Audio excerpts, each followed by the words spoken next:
Hello viewers, welcome back to my channel. Thumbnail আর title দেখে তো বুঝেই গেছেন আজকে আমি কোন গাছের ভিডিও করছি। ভিডিওটি প্রথম থেকে শেষ পর্যন্ত মন দিয়ে দেখুন।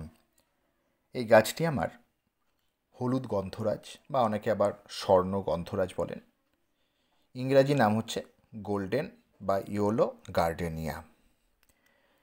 এর আগেও আমি ইউটিউব চ্যানেলে যে বিভিন্ন এই গাছের সম্পর্কে তথ্য দিয়েছিলাম। আগের ভিডিওগুলো যারা দেখেননি আমি এই ভিডিও ডেসক্রিপশান বক্সে লিঙ্ক দিয়ে দেবো, অবশ্যই আপনারা ক্লিক করে দেখে নেবেন। তা আজকে জুন মাসের 21 তারিখ, জুনের শেষ। তা আমার এই গাছে ফুল ফুটছে, কুঁড়ি আছে। এই সময় কি পরিচর্যা হবে এই জুন মাসে, তা সেটাই আমি বলবো। বর্ষা নিম্নচাপটা কেটেছে, নিম্নচাপটা আজকে রোদ উঠেছে। তা এই যে বর্ষার সময় কি পরিচর্যা হবে বা নিম্নচাপের পরে কি পরিচর্যা হবে সেই নিয়েই আমি বলবো। নতুন বাগানিরা ভালো করে দেখুন। তা প্রথমেই আমি আগাছাগুলো তুলে নিচ্ছি। এটা একটা 10 লিটারের বালতিতে আছে। তা আগাছাগুলো দেখুন আমি আস্তে আস্তে তুলে নিচ্ছি। এই আগাছা আপনাদের 7 দিন অন্তর একটা টার্গেট নিতে হবে যে 7 দিন অন্তর আমরা আগাছাগুলো তুলে দেবো, বা প্রতিদিন আমরা ওয়াচ করব। কারণ প্রতিদিন বা 7 দিন অন্তর যদি আপনারা না তোলেন তাহলে কি হবে, তাহলে হবে কি যে পুরো বোঝা হয়ে যাবে টবে, আর আগাছা থাকা মানে মেন গাছের ক্ষতি, সব খাবার দাবার খেয়ে নেয়। তাই একটা নিড়ানির সাহায্যে একটু খুঁড়েও দিচ্ছি মাটিটা। তা মাটি ভিজে আছে। তা আজকে যেহেতু রোদ উঠেছে, আজকে নিম্নচাপ সরে গিয়ে, সেই জন্যই আমরা কি করব, এখানে খাবার প্রদান করব। কারণ গাছে কুঁড়ি থাকা মানেই মানে হচ্ছে ফুল ফোটা মানেই হচ্ছে দুটো জিনিসের খুব প্রয়োজন হয় গাছে। একটা হচ্ছে ফসফরাস আর একটা হচ্ছে পটাশিয়াম। তো এখানে আমরা নিয়েছি 2 চামচ সর্ষের গুঁড়ো খোল, 1 চামচ শিংকুচি, 1 চামচ হাড় গুঁড়ো, 1 চামচ কলার খোসার গুঁড়ো, আর সাথে আমরা নিয়েছি 2 চামচ নিম খোল। নিম খোলটা কী করবে, মাটিতে ক্ষতিকারক যেসব পোকামাকড়, বিশেষ করে এখন যে ছোট ছোট কেন্ন, শামুক, পিঁপড়ে, এইগুলো বাসা বাঁধবে। তাই এইগুলো এই নিম খোল দিলে বাসা বাঁধবে না, মাটিটা ভালো থাকবে, ওই পোকামাকড়গুলো মরে যাবে। সেই জন্য নিম খোলটা অবশ্যই এখন এই বর্ষার সময় দিতেই হবে।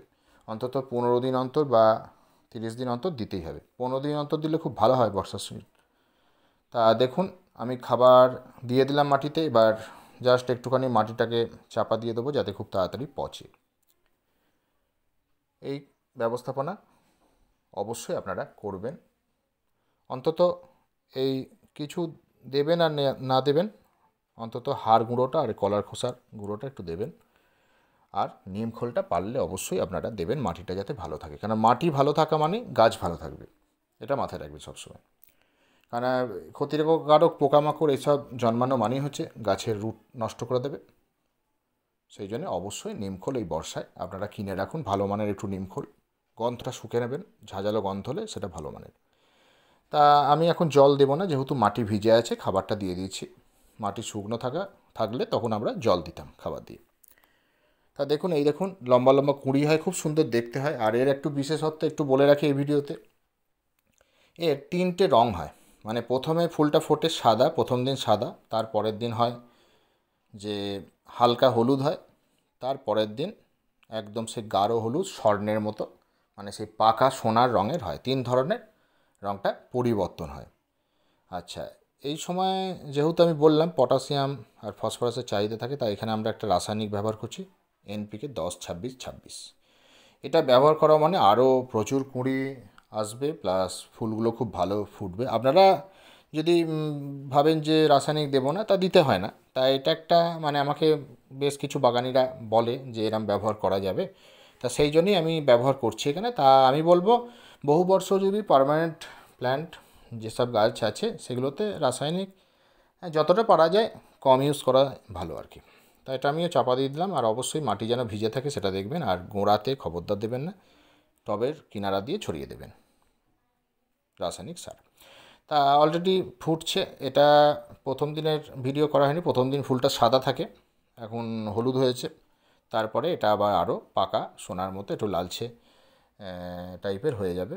তা 3 ধরনের রং হয় এই ফুলের। এটা খুব সুন্দর, আর খুব সুন্দর গন্ধ, মানে সারা বাগান মাতিয়ে দেয়, এত সুন্দর গন্ধরাজ আর কি সুন্দর। আর এমনিতে আপনারা তো নর্মালি যে সাদা গন্ধরাজ তো দেখেছেনই, এই ফুলটা হয়তো অনেকে দেখেননি। তা খুব সুন্দর দেখতে লাগে, বেশ দারুণ দেখতে লাগে, আমার তো খুবই ভালো লাগে। এই হচ্ছে ব্যাপার। যেহেতু নিম্নচাপের বৃষ্টিতে ভিজেছে, তা আমরা একটা কপার বেসযুক্ত ফাঙ্গিসাইড স্প্রে করে দেবো। যেমন ব্লু কপার বা ব্লাইটক্স হতে পারে। 1 থেকে 1.5 গ্রাম 1 লিটার জলে নিয়ে ভালো করে ঝাঁকিয়ে পাতাতে শাখাতে স্প্রে করে দেবেন। আর অবশ্যই রোদ ওঠার পরে আপনারা স্প্রেটা করবেন, কারণ ভিজে থাকলে স্প্রেটা করবেন না।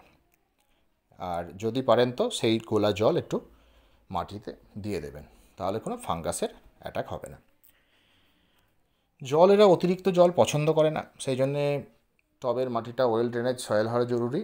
আর এখন বর্ষাকাল, মানে ঠিকমতো যে জল নিকাশি ব্যবস্থাটা, টবের নিচের যে হোলগুলো সেগুলো একটুখানি কোনো মানে কিছু সাহায্যে খুঁচিয়ে দেবেন যাতে জলটা বেরোয়, এটা খেয়াল রাখতে হবে। আর রোদ বলতে কি, তো এখন তো এই সময় মেঘলা, তারপরে আবার কোনো সময় রোদ, তা বাইরেই থাকবে। এটা দেখবেন খুব অতিরিক্ত যদি জল হয়, দেখা যাচ্ছে যে টানা 7 দিন মুষলধারে বৃষ্টি হচ্ছে, তখন গাছটাকে হয়তো কোনো পলিথিন দিয়ে একটু ঢেকে দিলেন, যাতে বা আপনাদের টবে যাতে জল না জমে সেরম ব্যবস্থা করলেন, সেটা করতে পারেন। বা শেডের তলায় গাছটা রেখে দিলেন। এইভাবেই গাছ করি আমি। আর পাতা যাতে সবুজ থাকে সেই জন্যে আমরা কি করব, যে ম্যাগনেসিয়াম সালফেট বা এপসাম সল্ট। এই গাছের কী হয়, অনেক সময় পাতা হলুদ হয়ে যায়, ম্যাগনেসিয়ামের অভাবে হয় এটা। গাছ তা যাতে হলুদ না হয়, পাতা যাতে চির সবুজ থাকে, সেই জন্য আমরা এপসাম সল্ট বা ম্যাগনেসিয়াম সালফেট 2 গ্রাম 1 লিটার জলে গুলে ভালো করে ঝাঁকিয়ে পাতাতে স্প্রে করে দেবো। এটা আমরা মাসে একবারই দেবো, আর সেই জল একটু আমরা টবের মাটিতেও দিয়ে দেবো। তাহলে কী হবে, গাছ ভেতর থেকে শক্তিশালী থাকবে, গাছ দুর্বল হবে না, খুব ভালো সতেজ চকচকে সবুজ পাতা থাকবে। এইভাবেই আমি পরিচর্যা করি। আর আমি যেটুকু আমি আমার হাতে ধরে যা শিখি আমি আপনাদের শেখাই। আর আমি প্রত্যেকটা ভিডিওতেই বলি যে নতুনরা একটু শিখতে গেলে ধৈর্য দেবেন। অন্তত একটু 8 মিনিটের ভিডিও যদি না দেখতে পারেন, তাহলে আপনারা ভালো বাগানি হতে পারবেন না। অতএব সেই জন্য আপনারা অবশ্যই আমার এই কথাগুলো শুনবেন, দেখবেন, তবেই কিন্তু আপনারা ভালো বাগানি হতে পারবেন। আর আমি প্রত্যেকের জন্য আছি, আমি বিশেষ করে নতুনদের জন্য। তা আর আর এমনি রোগ পোকা বলতে কি, অনেক সময় পাতায় যে সেই যে ম্যাপ পোকা যেটা আর কি, লিফ মাইনরে আক্রমণ হয়, পাতাতে হয়, দেখবেন সাদা সাদা টাইপের। আর এমনি আপনাদের গাছে, মানে আপনাদের বাগানে যদি কোনো জবা গাছ এইসব গাছ থাকে, তখন কি হয়, দেখা যাচ্ছে যে মিলিবাগ আসে, সেই সময় হয়তো 2-1টা মিলিবাগ আসতেও পারে এই গাছে আর কি। আবার অনেক সময় কি হয়, মাকড়ও আসে। তা যাতে পোকামাকড় যাতে না আসে, গাছ যাতে সুস্থ থাকে, সেই জন্য আমরা কী করবো, একটা ওষুধ দিলেই কাজ হয়ে যাবে, যেটা হচ্ছে কনফিডর। 1 ml 1 লিটার জলে নিয়ে ভালো করে ঝাঁকিয়ে পাতাতে স্প্রে করে দেবো আমরা 15 দিন অন্তর। তাহলে কী হবে, গাছ সুস্থ থাকবে, সতেজ থাকবে, রোগমুক্ত থাকবে। তা এইভাবে আপনারা পরিচর্যা করুন, যত্ন করুন। আর যদি মেঘলা ওয়েদার না থাকে, ওয়েদার যখন পরিষ্কার থাকবে, রোদ উঠবে, তখন আপনারা যে কলার খোসা বা পেঁয়াজের খোসা ভিজে জলটা অবশ্যই আপনারা টবের মাটিতে দিয়ে যান, তাহলে এটা জৈবভাবে গাছ পটাশিয়াম পাবে, গাছের ফুলগুলো খুব ভালো হবে, প্রচুর ফুল ফুটবে। তাহলে এই ভিডিওর মাধ্যমে আমি খাবার, মানে জৈব সার, লিকুইড ফার্টিলাইজার, ফাঙ্গিসাইড, তারপরে কীটনাশক, সব কিছু আমি বলে দিলাম। আশা করছি আপনারা এই ভিডিওটি বুঝতে পেরেছেন। যদি ভিডিওটি ভালো লেগে থাকে অবশ্যই লাইক করুন, বন্ধুদের সাথে ভিডিওটি বেশি পরিমাণে শেয়ার করুন, কিছু জানতে আমায় অবশ্যই কমেন্ট করুন।